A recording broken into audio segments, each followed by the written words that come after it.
गर तुम न सुनोगे तो मेरी कौन सुने। लेकिन हमारी कौम कर क्या रखी है? कौन सी जिल्लत है जो आज उर्सों के नाम पे हमारे पास है?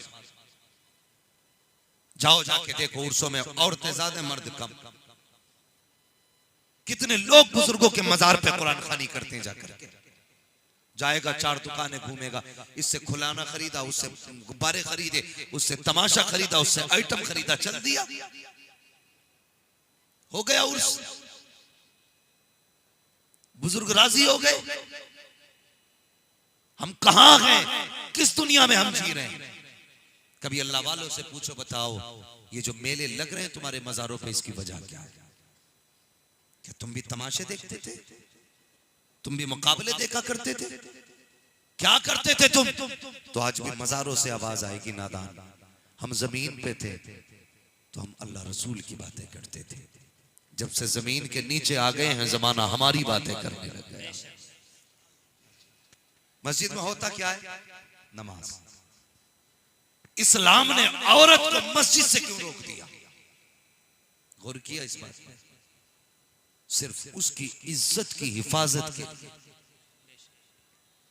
इस्लाम ने औरत को मस्जिद से रोका, ताकि ये मस्जिद में जाएगी तो हो सकता है किसी मनचले की नीयत बहक जाए, ये भी हो सकता है किसी का हाथ उठ जाए, ये भी हो सकता है किसी की जबान चल जाए, ये भी हो सकता है कोई गलत निगाह से इसे देख ले, ये भी हो सकता है किसी का हाथ इसकी तरफ पड़ जाए। इस्लाम अच्छी तरह जानता है कि औरत की इज्जत इतनी नाजुक होती है, अगर किसी ने एक बार हाथ उठा दिया तो ये जीते जी मर जाएगी, लेकिन कभी इज्जत वापस नहीं आ जाएगी। इस्लाम ने पाबंदी लगा दी, खातून नमाज पढ़नी है तो मस्जिद नहीं जाना है, घर के अंदर सजदे करने हैं, घर के अंदर कयाम करने हैं। और मुझे बता तो सही बेगैरत बीवियों को लेकर के उर्सों में जाने वालों, मज़ारों के चक्कर लगाने वालों, इस्लाम का तमाशा बनाने वालों, मुझे बता, जो मजहब औरत को मस्जिद में जाने की इजाजत नहीं देता, वो किसी औरत को मज़ार पे जाने की इजाजत कैसे? बेशक सुभान अल्लाह।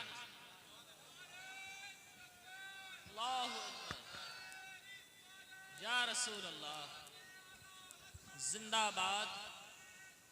अल्लाहु अकबर। मैं पूछना चाहता हूं, जब मस्जिद में जाने की इजाजत नहीं तो मजार पर जाने की इजाजत तुझे किसने दी?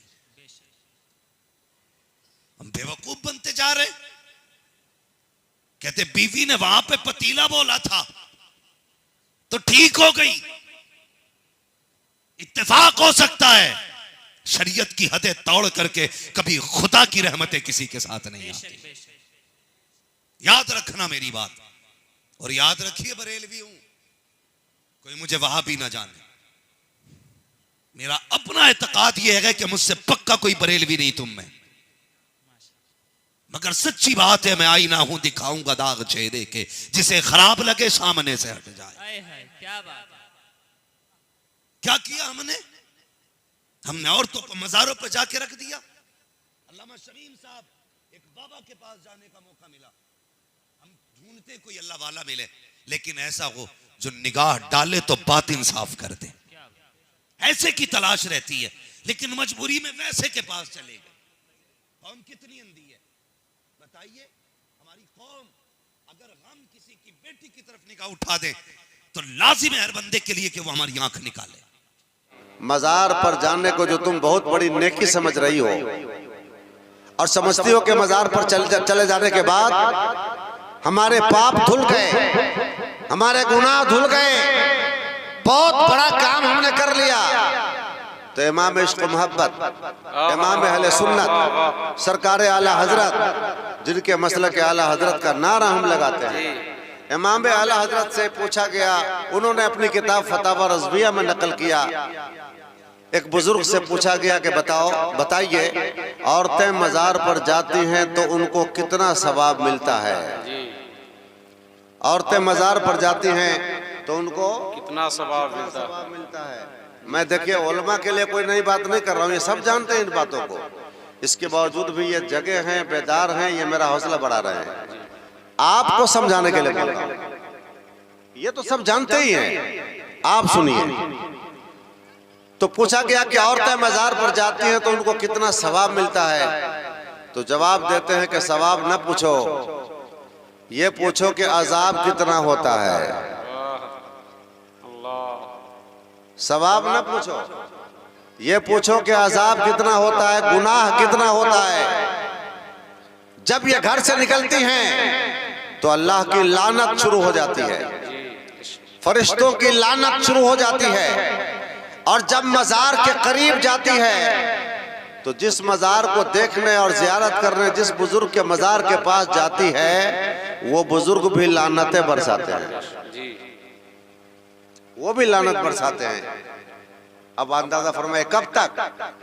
जब तक ये दोबारा घर वापस ना आ जाए, लानत ही बरसती है। समझ में आया कि मजार पर जो नेकी समझ कर जा रही हैं वहां नेकी नहीं मिलती है, गुनाह मिलता है, अजाब मिलता है, अल्लाह का गजब मिलता है, बुजुर्गों का गजब मिलता है। तुम नेकी समझ के जाती हो। और सुनिए, मिन्नतें मानती हैं ये, या गदा अली बाबा मेरा बेटा ठीक हो जाए, मेरा शौहर बीमार है अच्छा हो जाए, या मेरा बेटा परदेश गया है खैरियत से वापस आ जाए, या मेरी बेटी बीमार है तंदुरुस्त हो जाए तो गदा अली बाबा आपके मजार पे खसी चढ़ाऊंगी। सुनो मेरी माँ बहनों, बातें मत करो, तुम्हारे लिए गुफ्तगू कर रहा हूँ। तुम बहुत ज्यादा मन्नतें मानती हो, खसी ले जाऊंगी बाबा, गदा अली बाबा आपके मजार पे खसी चढ़ाऊंगी। यहाँ बड़े बड़े उलमा मुफ्तियान कराम बैठे हैं और मैंने किताब भी लिखी है उसके ऊपर, किताब में फतवा भी मैंने डाला है। आपको चाहिए कि वो किताब लेके जाइएगा। उलमा बैठे हैं, जिम्मेदार मुफ्तियों का स्टेज है। और सिर्फ यही नहीं बोलता हूँ, बल्कि मैं बाज़ाब्ता फेसबुक में बोलता हूँ, रेडियो में बोलता हूँ, यूट्यूब पे ये प्रोग्राम जाता है, सारी दुनिया के मुफ्तियान किराम सुनते हैं। समझ रहे हैं ना? ये मत समझिएगा कि कपटोल में बोल रहा हूँ, पूरी दुनिया में ये पैगाम जाता है। ये पैगाम देता हूँ कि इस तरह की मन्नत मानना, या गदा अली बाबा, या ख्वाजा बाबा, या नाजिर बाबा, या साबिर बाबा और कोई बाबा, अगर मेरा बेटा ठीक हो जाए, बेटी अच्छी हो जाए, शौहर अच्छा हो जाए, मैं आपके मजार पर खस्सी चढ़ाऊंगी। याद रखिए, ये मन्नत मानना नाजायज है, नाजायज है, गुनाह का काम। बेशक बेशक बेशक। समझ में आ रही है कि नहीं बात आ रही है?